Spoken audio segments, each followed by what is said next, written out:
Boa noite, que a paz esteja com todos, amém? Que gostoso estarmos aqui mais um dia reunidos na presença do Senhor. Cada dia que nos reunimos aqui, o Espírito Santo de Deus tem feito algo novo no nosso coração. Então nós criamos sempre uma perspectiva e até mesmo uma expectativa naquilo que Ele pode fazer, amém? Eu confesso que todas as vezes, todos os dias que nós estamos aqui, o meu coração, todos os dias que nós sabemos que temos encontro, culto, o meu coração queima de vontade de estar aqui com vocês, porque eu sei que quando Ele vem, quando Ele se faz presente, meu irmão, aleluia, nós não podemos limitar o que Ele pode fazer. Então simplesmente esteja aqui e se permita ser participante de tudo que Jesus quer fazer. Abra comigo em Gênesis 3, versículo 1, um texto bem conhecido, uma passagem muito conhecida.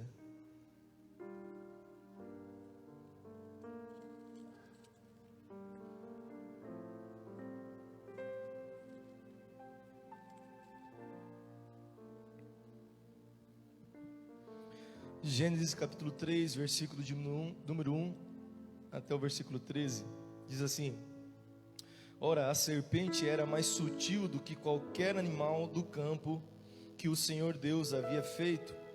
E ela disse à mulher: Sim, Deus tem dito, não comereis de toda a árvore do jardim? E a mulher disse à serpente: Nós podemos comer do fruto das árvores do jardim, mas do fruto da árvore que está no meio do jardim, Deus disse: Não comereis dele, nem o tocareis, para que não morrais. E a serpente disse à mulher: Certamente não morrereis, porque Deus sabe que no dia em que dele comerdes, então vossos olhos serão abertos, e vós sereis como deuses, conhecendo o bem e o mal. E quando a mulher viu que a árvore era boa para alimento e que era agradável aos olhos, e uma árvore a ser desejada para fazer alguém sábio, ela tomou do seu fruto e o comeu, e deu também ao seu marido, e ele o comeu com ela. E os olhos de ambos foram abertos, e eles souberam que estavam nus, e coseram folhas de figos e fizeram para si aventais. E eles ouviram a voz do Senhor Deus andando pelo jardim no frescor do dia. E Adão e sua mulher se esconderam da presença do Senhor Deus entre as árvores do jardim. Amém. Obrigado. Feche os teus olhos, coloca a mão na altura do teu coração e peça para que o Espírito Santo de Deus ministre no teu coração, querido. Amém. Peça que você consiga transcender as palavras que eu digo, as palavras que eu falo, e que a revelação, a rema do Senhor alcance teu coração, porque é isso que vai te alimentar, é isso que vai te limpar, é isso que vai transformar a sua vida. Espírito Santo de Deus, eu confio na tua unção exclusivamente, Pai, para ministrar a tua palavra. Sou totalmente dependente de Ti, Jesus. Pai, a Tua palavra que é poderosa para transformar a nossa vida por completo, Senhor, ela está aqui agora, Senhor, com toda a liberdade, com toda a nossa atenção, Pai, e devoção. Nós queremos receber de Ti, Pai, aquilo que somente o Senhor pode nos dar, Pai.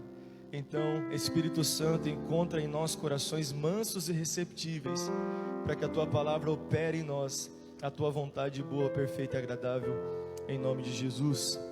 Amém? Aleluia. Querido, como é que nós nos afastamos da presença?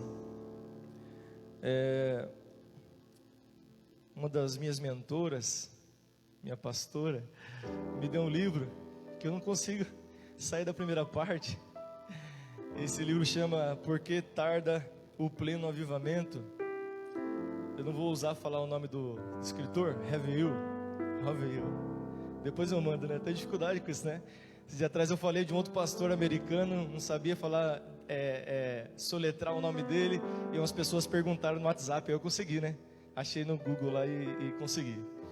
Mas é um livro que fala a respeito de oração, um livro que fala sobre relacionamento com Deus, e de fato é um tema que eu particularmente gosto muito, porque para mim o fundamento do Evangelho é relacionamento.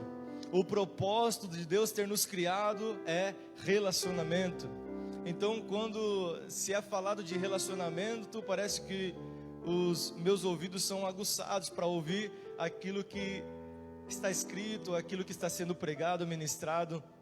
Então eu gosto muito. Enquanto eu estava lendo as primeiras páginas desse livro, o Espírito Santo já começou a ministrar algo no meu coração, porque se é tão fundamental, se é tão elementar, se é tão importante nos relacionarmos com Deus, certamente nós teremos oposições a isso. Nós precisamos entender isso, querido. Se existe algo muito importante no nosso convívio, na nossa fé, entenda, o diabo vai se levantar contra isso. Ele vai fazer de tudo possível para que você não entenda, para que você não receba, para que você não compreenda, para que você não creia. Por quê? Porque é importante. Então tenha atenção com isso, amém? Nós não podemos negligenciar também o agir de Satanás. Nós não podemos simplesmente falar, deixa para lá o diabo. Não, nós precisamos não temê-lo, mas nós precisamos entender que ele é astuto. E eu não estou querendo enaltecer o poder e a capacidade do diabo, porque a Bíblia fala que se nós sujeitarmos a Deus e o resistirmos, ele vai fugir de nós. Resistirmos o diabo, óbvio. Mas temos que sujeitar a Deus, e esse sujeitar está também atrelado ao relacionamento, amém? Está atrelado à intimidade que nós temos com Ele, com o Criador. Então o diabo reconhecendo, ele vai fugir de nós. Então o diabo ele se torna limitado quando ele está diante de um crente que conhece, sabe quem ele é em Deus, que sabe qual é a sua posição, que sabe qual é o acesso que Deus conquistou para ele, e que desfruta e que habita nessa revelação.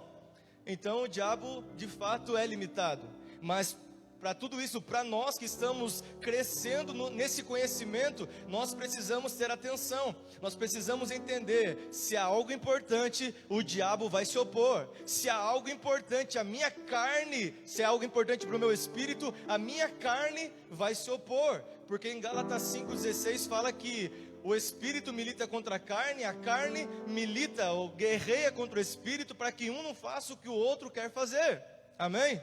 Então nós precisamos ter isso na nossa mente. É importante para o meu espírito, a minha carne vai se opor, e o diabo também vai se opor. Então nós precisamos ter essa atenção e falar, peraí, o diabo está querendo se levantar aqui, sabe? Quem já viveu algo parecido, a gente ouvia muito isso antes. Quando eu determinei ir para a igreja, o pneu furou, e não sei o que, e o trânsito aumentou, e choveu. Quem já viu isso? E as pessoas falavam assim, é o diabo que está querendo me atrapalhar, não é? Então a gente tinha uma atenção, e quando a gente tinha essa atenção, as pessoas perseveraram naquele propósito, né? Perseveravam no propósito e vinham, e nós vimos muita coisa acontecendo. Mas hoje em dia, não deu, hoje não deu, né? O Senhor sabe.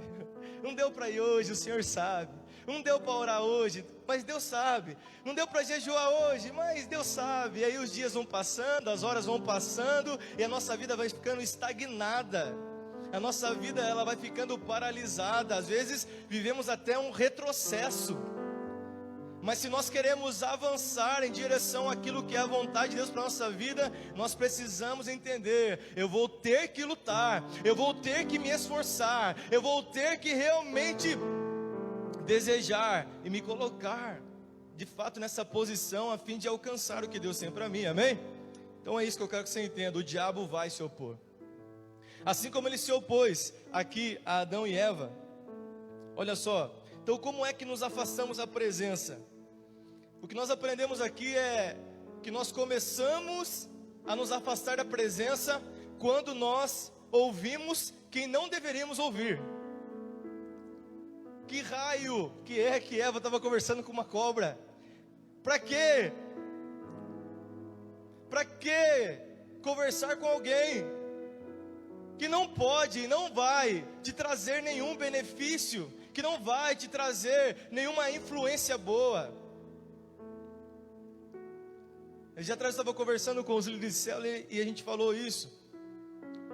Quem você ouve, ouve quem? Quem é que você está ouvindo? É muito importante nós entendermos isso. Nós precisamos realmente começar a discernir. Porque, querido, se você não tiver um controle, um governo dos seus relacionamentos, isso vai te afastar. Paulo fala aos Coríntios, se não me falha a memória, que as más conversações corrompem os bons costumes. Você entende isso? Irmão, e é Bíblia, você entende isso? Você entende que é uma afirmação bíblica? Não adianta, não, comigo vai ser diferente. Não, é a Bíblia. A Bíblia está dizendo que se você não guardar o seu coração de relacionamentos tóxicos, você vai se afastar da presença. Por isso, tenha discernimento em quem você está ouvindo. Não dê ouvidos para quem não te aproxima de Deus. Não dê ouvidos para quem, querido, não quer saber das coisas de Deus. Não dê ouvido para quem não quer caminhar nos mesmos propósitos que você. Não dê ouvidos para quem não tem o mesmo destino profético que você. Amém? Ouça, querido, ouça o que o Espírito Santo de Deus está falando no teu coração. Por quê? Porque quando Ele vem nos trazendo essas palavras de aperfeiçoamento, é porque Ele quer nos levar para um lugar, amém? Ele quer nos levar para um lugar, mas nós precisamos entender que existem coisas talvez que estão nos impedindo de viver isso. Hebreus 12:2 fala que, portanto, nós que estamos rodeados por tão grande nuvem de testemunhas. Quais testemunhas? Todos os heróis da fé. Deixemos os embaraços e o pecado que tão de perto nos rodeia e corramos com perseverança. Então o inverso, o que Hebreus está querendo dizer, o escritor de Hebreus está querendo dizer é que embaraços e pecados nos impedem de correr a carreira. Amém? Então deixa os embaraços. E por que nós que estamos rodeados de tão grande nuvem de testemunhas? Porque os heróis da fé de Hebreus 11, esses homens não se embaraçaram com coisas dessa vida. Porque eles tinham no seu coração o propósito de eternidade. E por isso eles viviam e gastaram a sua vida. Então eles corriam com perseverança. Amém? Então não dê ouvido para quem não tem o mesmo destino profético. Não dê ouvidos para pessoas que não te aproximam do Senhor. Não dê ouvido para más conversações, para que o seu coração continue abrasado, para que o seu coração continue aceso, queimando de amor pelo Senhor. E uma outra coisa é não guardar o nosso coração. Isso nos afasta do Senhor, porque tudo aquilo que nós ouvimos vai encher o nosso coração.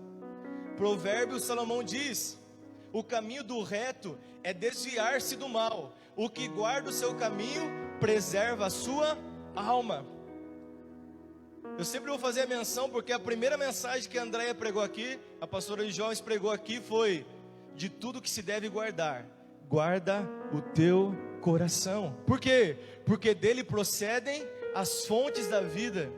Trazendo para um contexto, para um entendimento mais fácil, dele procedem as questões da vida. Não sabe esses pensamentos que você fica tendo? Será que isso? Será que aquilo?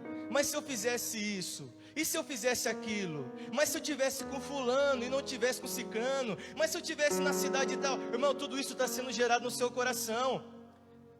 Mas é importante entender que isso foi gerado através de algo que entrou, que você ouviu, que você viu, amém? Nós não podemos negligenciar isso também, querido. As redes sociais nos influenciam muito.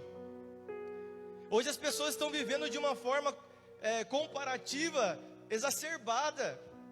As pessoas querem ser aquela pessoa que ela admira no Instagram, no Facebook. Elas querem ter a mesma realidade ou ter as mesmas coisas que aquelas pessoas têm. Bom, e nós sabemos que uma é a vida real e a outra é a vida no Instagram, amém? Você sabe disso, né? Sabe sim ou não? ninguém posta foto chorando no Instagram, não é verdade? Já viu alguém postando foto? Talvez. Mas ninguém posta foto dos tropeços, dos erros, das falhas. Ninguém. Você entende isso, querido? Então guarda o seu coração, porque tudo isso nos influencia. Não fica pensando, eu sou brindado. Para, irmão. Esse é o nosso problema. A gente crê em filosofias humanas, nós cremos em pensamentos vagos nossos desvaneios. A gente crê nisso. Para mim vai dar certo. Um deu certo para o bispo, um deu certo para a pastora Silva, um deu certo para o pastor Rafael, mas para mim eu vou fazer dar certo. Vai na fé. Depois você volta, tomara que volte. Você entende isso? As pessoas falam assim, não, mas comigo não, eu consigo andar com todo mundo e está tudo certo. Salmos 1, o que o salmista fala? O que o salmista fala? Para não nos assentarmos nas rodas dos escarnecedores e nem nos determos o caminho dos pecadores.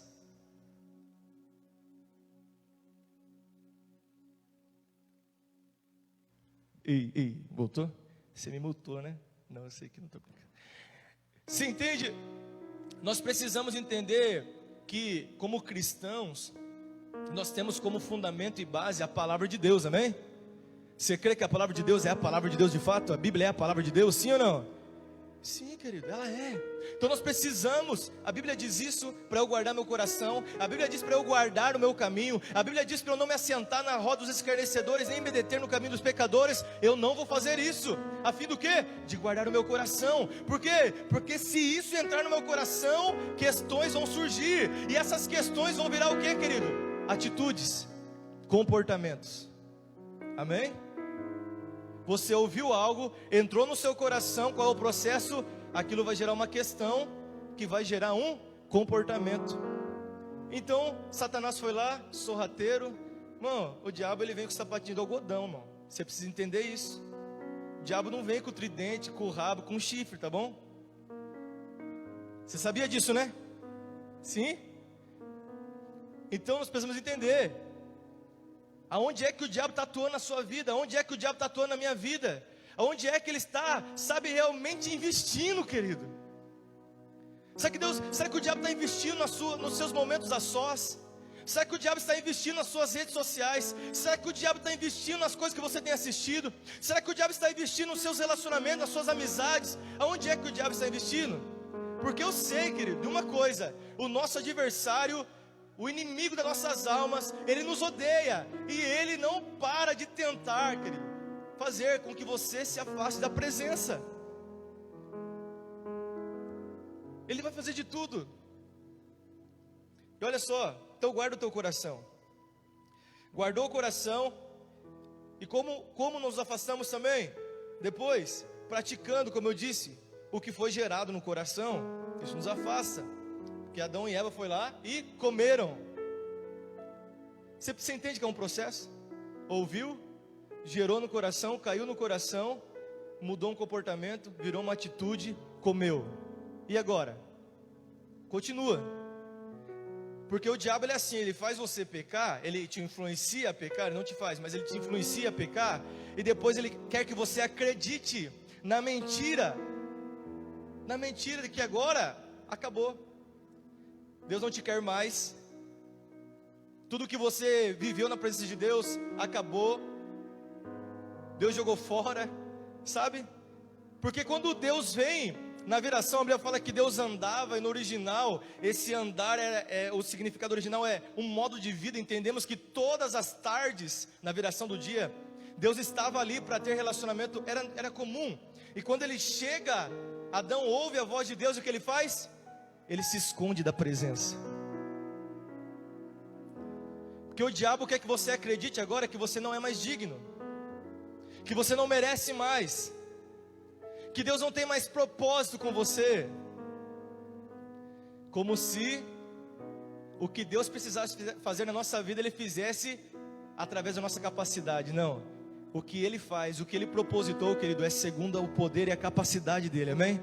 Segundo o poder e a capacidade dEle. Efésios 3 diz que Deus faz infinitamente mais do que pedimos ou pensamos, segundo o seu poder que opera em nós, amém? Mas o diabo vai querer que você acredite e que você permaneça acreditando nisso. Então você se esconde da presença. Hebreus diz que em nenhum de nós seja encontrado um coração duro, incrédulo, para se apartar do Deus vivo. Irmão, nós temos que tomar cuidado, porque esse estilo de vida, sabe, dando ouvido a quem não nos aproxima de Deus, deixando essas questões sendo geradas no nosso coração, o nosso comportamento dia após dia sendo mudado segundo aquilo que é a vontade de Deus, de permanecermos na presença. Isso vai trazendo uma dureza para o nosso coração. Logo a gente fala assim: tá bom, é que eu falei, Deus sabe.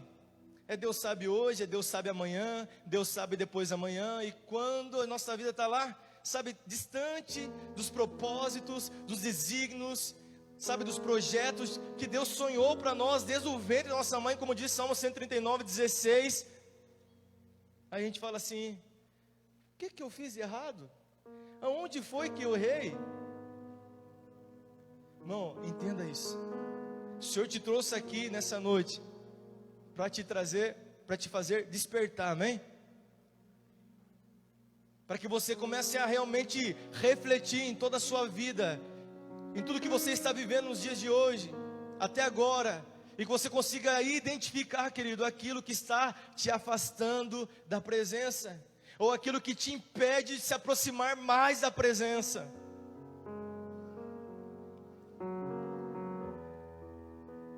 Uma outra coisa que nos afasta da presença é não reconhecermos que nós mesmos somos os responsáveis por nos afastar. Porque quando Deus chega para Adão e Eva, o que aconteceu? Adão fala o quê? Foi a mulher que o Senhor me deu. A mulher que o Senhor me deu, que me deu do fruto. Eva, o que aconteceu, Eva? Não, foi a serpente. Ninguém se responsabiliza. Pelo contrário, se vitimiza. Irmão, para de argumentar e justificar as suas falhas. A Bíblia não fala que quem argumenta encontra graça e misericórdia. A Bíblia fala que quem confessa e deixa encontra graça e misericórdia. Amém? Irmão, nós servimos a um Deus de misericórdia, de graça e de amor, amém? A um Deus que você pode contar para Ele as suas fraquezas, a um Deus que você pode contar para Ele os seus pensamentos, e se tem alguém que pode te transformar, é Ele, querido, não é você próprio. Nós não conseguimos nos santificar sozinho. Mas pastor, você não sabe, eu acho que eu já estou um pouco mais santo, porque já faz uns 10 anos que eu estou na igreja, sem pecar, ou peco, mas uns pecadinhos assim, uns pecadinhos, né? Pecado é pecado, irmão. E a Bíblia fala em Apocalipse que aquele que está limpo, limpe-se mais, querido, mais. A gente vive tão no mundo tão comparativo que a gente fica assim: mas pelo menos eu faço mais que o Iago, eu faço mais com o mineiro, né? Eu oro mais. Se tinha um cara na Bíblia, um cara cristão que podia se orgulhar, é quem? Paulo poderia se orgulhar completamente de todo o seu histórico, de toda a sua vida, de toda a sua linhagem, porque era um homem zeloso concernente à religião. Mas o que ele falou? Eu considero tudo isso como esterco e me glorio na cruz de Cristo. Meu irmão, não existe dignidade própria, não existe. Eu sempre falo aqui dessa ilustração. Veja só, se eu pego uma camisa branquinha, sujo ela na lama, ela está suja de lama, e eu tiro ela da lama e coloco ela numa superfície limpa, ela fica limpa porque eu tirei ela da lama? Então o fato de eu não pecar mais não me santifica, amém? Não me torna limpo. O que me limpa, o que me santifica é o sangue de Jesus, amém, querido? O que me redime é o sacrifício de Jesus na cruz, e não o que eu deixei eu faço, amém? Você entende o quanto nós precisamos permanecer em Cristo e na sua presença, a fim de permanecer nessa santidade, nessa santificação e nessa constância, purificação, limpeza do nosso coração? É isso. Mas para isso nós precisamos reconhecer, entender: eu sou pecador, a minha carne é vendida ao pecado, como Romanos 7:8 Paulo diz. vendida ao pecado. Irmão, não habita bem algum na sua carne, na minha carne, amém? Romanos 8,13, Paulo fala: se pelo Espírito você mortificar os feitos do corpo, então você vai viver. Mas é preciso haver, querido, uma mortificação. É preciso haver alguém que tenha coragem de se realmente submeter o seu corpo àquilo que é a vontade de Deus.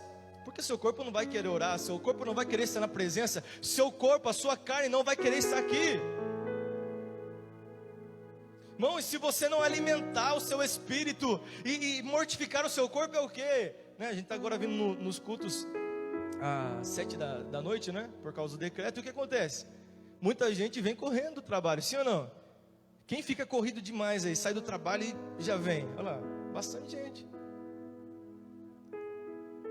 E o que o corpo fala? Eu quero ir em casa, tomar um banho, relaxar. Muitos vão trabalhar amanhã ainda, né? E talvez amanhã seja um dia ainda muito mais movimentado. Mas é aí que você tem que mortificar o seu corpo, alimentando o seu espírito, amém? Pega o seu corpo e o submete. O que é isso? É pegar o corpo e vir para o ambiente espiritual, para a presença, a fim de que o seu corpo seja realmente transformado. Sua alma transformada. Irmão, é uma coisa muito simples, porém poderosa, e nós precisamos entender. Então, como voltar? Já que nós falamos o que nos afasta, como voltar? É reconhecendo que estamos longe. Estamos longe daquilo que é o propósito, estamos longe daquilo que é a vontade, estamos longe daquilo que o Senhor tem como um estilo de vida saudável espiritual para nós. Eu preciso reconhecer que eu ainda não estou, e eu preciso continuar em direção a esse propósito, amém? Me aproximando, aceitando o chamado para estar perto. A primeira menção de chamado na Bíblia não tem a ver com cantar, tocar, pregar, recepcionar, ou qualquer coisa que você faça. A primeira menção de chamado é: e Deus chamou Adão. Chamou, querido, para estar perto. Chamou a fim de encontrá-lo. Você entende isso? Responda ao chamado de Deus, querido. Porque nessa noite, se você quer clareza, Deus está te chamando para mais perto. Não, pastor, mas eu já estou perto. Vem para mais perto, querido. Mais perto, mais perto, mais perto. Mais perto, porque quanto mais perto, mais a carne é morta, mais as suas vontades são mortas, e mais os propósitos de Deus começam a se manifestar na sua vida. Amém? Reconhecer, querido, voltar, porque nós reconhecemos que Ele, o Pai, é quem deseja esse nosso retorno, essa nossa aproximação, mais do que qualquer um de nós. Eu não tenho medo de dizer isso, querido, que mais interessado está Deus no nosso relacionamento com Ele do que nós mesmos. É Deus. Em Gênesis capítulo 3, versículo 23, a Bíblia fala que foi Deus que ofereceu o primeiro sacrifício para cobrir a nudez do homem, para cobrir a vergonha do homem, e fez vestes de pele para Adão e Eva. O primeiro sacrifício. E nós entendemos então que a partir disso, Adão e Eva, a humanidade começou a entender: é dessa forma que a gente precisa caminhar. Um animal pode expiar o pecado, pode cobrir a nossa nudez, a fim de que nós não venhamos perder o contato com o Criador, que nós não venhamos perder o contato com o Pai. Mas foi Ele o primeiro a dar o passo. Foi Ele que buscou o relacionamento mesmo depois da queda de Adão e Eva. Você entende isso?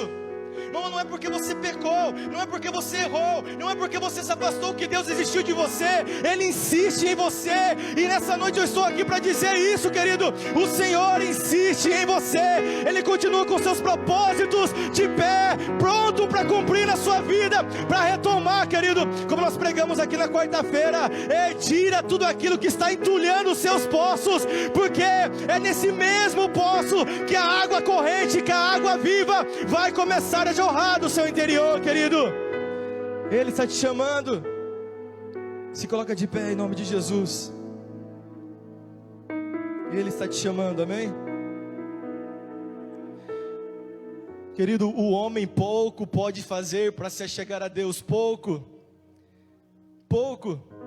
No entanto, tudo Deus faz para se achegar a nós.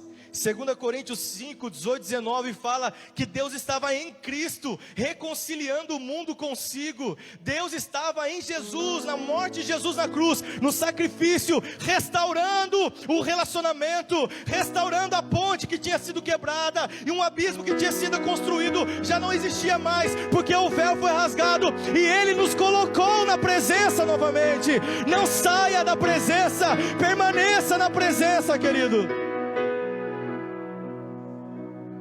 Jesus não morreu para nos dar acesso ao céu, Jesus morreu para nos dar acesso ao Pai. Hebreus 10, versículo 9 até o 23 diz isso, que Ele construiu pelo novo e vivo caminho, pelo seu sangue, querido. Agora nós temos acesso à sala do trono.